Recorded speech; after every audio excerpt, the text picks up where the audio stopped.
Hormuz নিয়ে Iran ওমানের চুক্তি, যুক্তরাষ্ট্রকে কঠোর হুঁশিয়ারি ইরানের। লেবাননে ইসরায়েলি হামলায় 3 শিশুসহ নিহত 11। সেউদায় প্রবেশের চেষ্টা, মরক্কোয় শতাধিক অভিবাসী আটক। ইন্দোনেশিয়ায় ভয়াবহ ভূমিকম্পে মৃত বেড়ে 51। দর্শক শুনছিলেন এতক্ষণ সংবাদ শিরোনাম, এবারে বিস্তারিত জানাবো। আমি Tanzir Rahman. Rupayan Lake Castle, welcome to the land of peace. Hormuz প্রণালীতে বাণিজ্যিক জাহাজ চলাচলের পথ দিয়ে ওমানের সঙ্গে একটি সমঝোতা চুক্তি করেছে ইরান।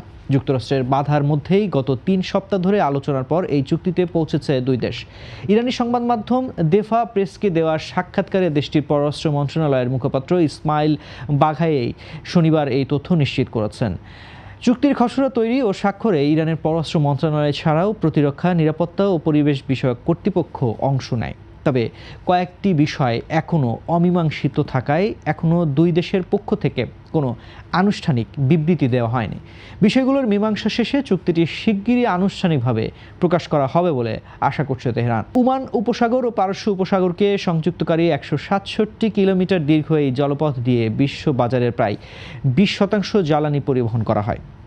এর আগে মার্কিন প্রেসিডেন্ট ডোনাল্ড ট্রাম্প ইরানকে পরাজিত করে হরমুজ প্রণালীকে মার্কিন ভূখণ্ড ঘোষণার হুঁশিয়ারি দিয়েছিলেন। ট্রাম্পের ওই বিতর্কিত বক্তব্যের 24 ঘন্টার মধ্যেই ওমানের সঙ্গে সমঝোতার বিষয়টি প্রকাশ্যে আনল ইরান। বাঘাই জানিয়েছে, দুই উপকূলীয় দেশের সার্বভৌমত্ব রক্ষা ও নিরাপদ জাহাজ চলাচল নিশ্চিত করতে এই স্বাধীন চুক্তিটি করা হয়েছে। তবে হরমুজে বাণিজ্যিক জাহাজ চলাচল স্বাভাবিক হওয়া, মার্কিন নৌ অবরোধ ও সামরিক হুমকি অবসানের উপর নির্ভর করছে। পরমাণু কর্মসূচি নিয়ে চলতি বছরের 28 ফেব্রুয়ারি যুক্তরাষ্ট্র সামরিক অভিযান শুরু করলে ট্রাম্প প্রশাসনের বিরুদ্ধে জড়ায় ইরান। হরমুজ প্রণালীর নিয়ন্ত্রণ নিতে কোনো শক্তি সামরিকভাবে এগিয়ে এলে পরাজিত হবে বলে হুঁশিয়ারি দিয়েছে ইরান। দেশটির বিচার বিভাগের প্রধান গোলাম হোসেইন মোহসেনি এজেই এই সতর্কবার্তা দেন। তিনি বলেন, আন্তর্জাতিক আইন ও ইরানের সার্বভৌমত্বের ভিত্তিতে হরমুজে ইরানের অধিকার রয়েছে। তেহরানের অবস্থান চ্যালেঞ্জ করে কোনো সামরিক বাহিনী এগিয়ে এলে তাদের পরাজয় নিশ্চিত। মার্কিন প্রেসিডেন্ট ডোনাল্ড ট্রাম্পের হরমুজকে মার্কিন ভূখণ্ড ঘোষণার হুমকিও প্রত্যাখ্যান করেছে ইরান। মোহসেনি এজেই বলেন, সামরিকভাবে যা অর্জন করা সম্ভব হয়নি, বক্তব্য বা সামাজিক যোগাযোগ মাধ্যমে তা সম্ভব নয়। এর আগে ট্রাম্প শিগগিরই হরমুজ প্রণালীকে যুক্তরাষ্ট্রের ভূখণ্ড ঘোষণার কথা বলেছিলেন। তার ওই বক্তব্যের পরই ইরানের পক্ষ থেকে এই কঠোর সতর্কবার্তা এলো। এদিকে ইরানের প্রেসিডেন্ট মাসুদ পেজেশকিয়ান মূল্যস্ফীতির জন্য মার্কিন অবরোধ ও তেল বিক্রি কমে যাওয়াকে দায়ী করেছেন। তিনি বলেন, অবরোধ ও কারখানায় হামলার কারণে আমদানি ব্যয় বেড়েছে এবং দেশের রাজস্ব কমেছে। তবে সমস্ত প্রতিকূল পরিস্থিতির মধ্যেও দেশের অর্থনীতির চাকা সচল রাখার অঙ্গীকার ব্যক্ত করেছেন ইরানি প্রেসিডেন্ট। দক্ষিণ লেবাননে ইসরায়েলি বিমান হামলায় 3 শিশুসহ অন্তত 11 জন নিহত হয়েছেন। শনিবার লেবাননের আনসার গ্রামে একটি বাড়িতে বিমান হামলায় 7 জন নিহত হন।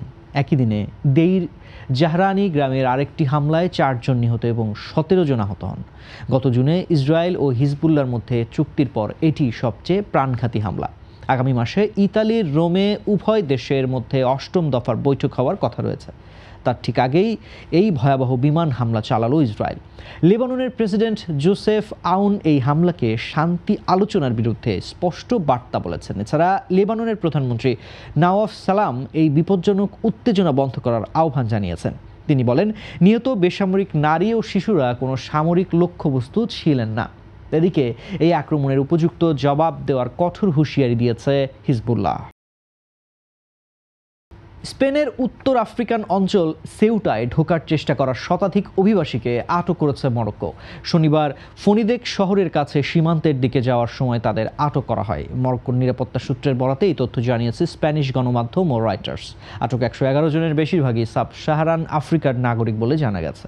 অভিবাসীদের ছত্রভঙ্গ করতে মরক্কোর পুলিশ কাঁদানে গ্যাস ব্যবহার করে। এর আগে সামাজিক যোগাযোগ মাধ্যমে শনিবার বড় ধরনের সীমান্ত পারাপারের ডাক দেওয়া হয়েছিল।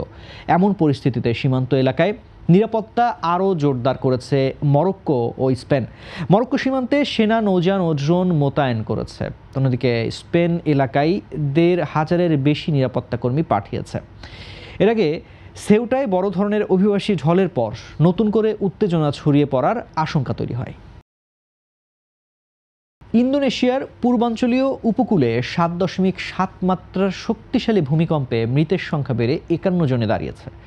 বহু ভবন ধসে পড়ার পাশাপাশি ভূমিধসের কারণে বেশ কয়েকটি এলাকায় সড়ক যোগাযোগ বিচ্ছিন্ন হয়ে গেছে।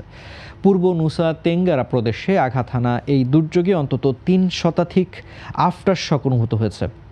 প্রায় 5,000 মানুষ ঘরবাড়ি ছেড়ে নিরাপদ স্থানে সরে যেতে বাধ্য হয়েছেন। উদ্ধার কাজে সহায়তা করতে ক্ষতিগ্রস্ত অঞ্চলে 3,500-এর বেশি সামরিক ও পুলিশ সদস্য মোতায়েন করা হয়েছে। ধ্বংসস্তূপের নিচে আরও অনেকে আটকা পড়ে আছেন এবং 1,300-টির বেশি বাড়ি ক্ষতিগ্রস্ত হয়েছে। বিদ্যুৎ না থাকায় অন্তত 20টি পেট্রোল স্টেশনের কার্যক্রম পুরোপুরি বন্ধ হয়ে আছে। পরিস্থিতি সামলাতে পূর্ব নুসা তেঙ্গারা প্রাদেশিক সরকার সেখানে জরুরি অবস্থা জারি করার কথা ভাবছে। দক্ষিণ পূর্ব এশিয়ার এই দেশটি ভৌগোলিকভাবে সক্রিয় প্যাসিফিক রিং অফ ফায়ার অঞ্চলে অবস্থিত, তাই এখানে ঘন ঘন শক্তিশালী ভূমিকম্প ও টেকটনিক প্লেটের সংঘর্ষ ঘটে থাকে। দর্শক, এই ছিল আজকের বাংলাদেশ প্রতিদিনের বিশ্ব সংবাদ। সবশেষ খবর জানতে চোখ রাখুন বাংলাদেশ প্রতিদিন ফেসবুক পেজ ও ইউটিউব চ্যানেলে। এতক্ষণ সঙ্গে থাকার জন্য ধন্যবাদ সবাইকে।